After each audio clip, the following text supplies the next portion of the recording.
السلام عليكم ورحمة الله وبركاته.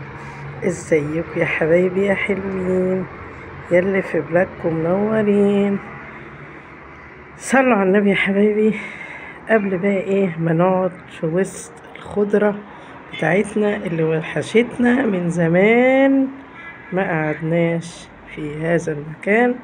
اللهم صل وسلم وبارك على سيدنا محمد حبيبي يا رسول الله، صلى الله على محمد صلى الله عليه وسلم. طبعا يا حبايب قلبي انا بسجل لكم النهارده هذا الفيديو قبل صلاة الجمعة.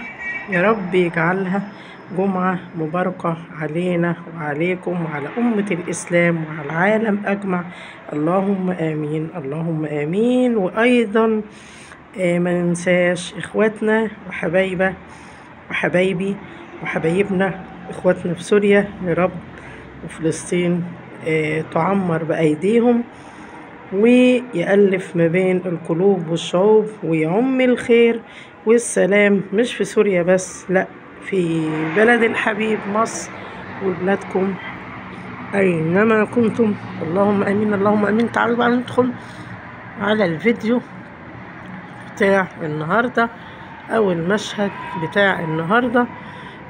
هنتكلم عن ايه يا ماما امان؟ ان شاء الله هنتكلم بما اننا داخلين على روحانيات رمضان الجميلة، واحنا بنتفرج كده على المناظر الجميلة في مصرنا الحبيب. شايفين الحمامتين؟ اخوات اخوات اخوات، شايفينهم على الشباك دول؟ منظر حبيت ان انا اصوره لكم. طبعا يا حبايب قلبي اغلبنا بنحس بروحانيات رمضان بالذات. يعني انا بشوفها مع مين؟ مع السيدات اللي هي الايه الكبيرة في السن زي كده ايه ماما امان.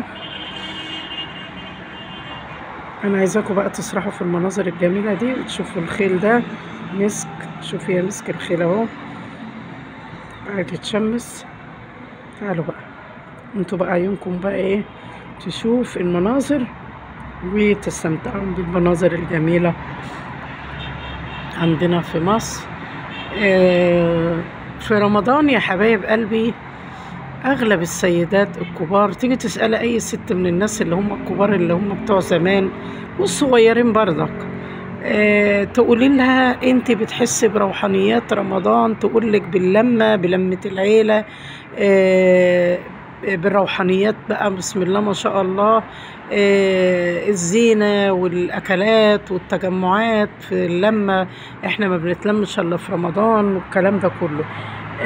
وفي واحدة تانية او ناس تانية تسألها تقولي لها طيب انت بتحسي بايه؟ تقول لك والله يا ماما امان ده انا بحس، ده بقى انا اتفق معانا كده. انا بحس بايه؟ بروحانيات رمضان لما اصلي المغرب افطر بسرعة ما تيسر من الفطار، واقوم اجري اجري اجري اجري على المسجد عشان اصلي التراويح. انا كده يا ماما عمان، انا ما بحبش اصلي الا في المسجد، صلاة التراويح الا في المسجد. اللمة والناس ممكن في ناس ما بشوفهاش من اصدقائي الا من السنة للسنة. طيب تعالوا بقى اما نشوف سلبياتنا في المسجد.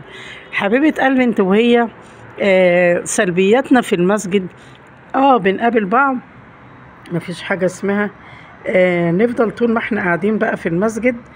الشيخ بيبقى فيه ايه بنصلي 4 وبعد كده ايه بناخد حوالي 10 دقائق. ال10 دقائق دول اللي عايزة تجدد وضوءها، اللي عايزة تشرب بق مية وهكذا، تمام.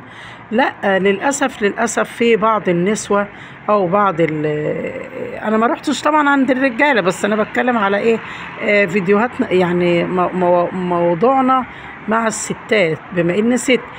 تبص تلاقي الشيخ عمال مثلا بيلقي خطبة خفيفة بسيطة كده حوالي 10 دقائق، وكل واحدة او كل فتاة او كل ست وست ماسكة ودن التانية وعمالة دودو دودو دودو، ده مرات ابن حصل، ده كذا، ده ابن حصل، ده بنت حصل، ونقعد نجيب تواريخ العام كلها او ما حدث من رمضان اللي فات لغاية رمضان هذا في ايه، في وسط الايه، في وسط المسجد او في المسجد.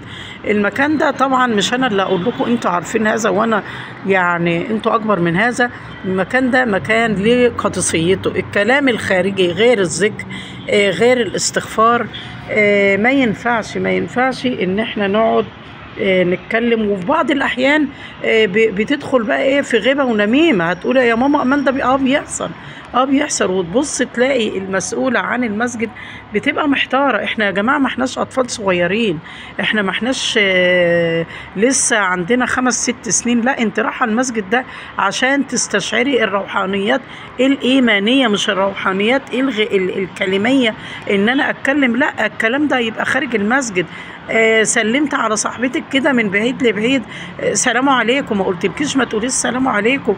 بس ما أنا هقول لحضراتكم حاجه، انت عارفه يعني انا اعرف في بعض الناس في بعض الاحيان لما بقعد جنبهم ما بيبطلوش كلام، يفضلوا بقى ايه في ودن كده، وانا ممكن ما يعني ايه ما اهتمش او يعني ما ردش عليهم، مش عايزه احرجهم، وفي نفس الوقت ما بردش عليهم، بس ببقى قاعده متضايقه، وببقى حاطه يعني بحاول على قد المستطاع ان انا اركز ذهني واستماعي مع مين، مع الشيخ تحت وهو بيلقي الخطبه اللي هي حوالي 10 دقائق ربع ساعه.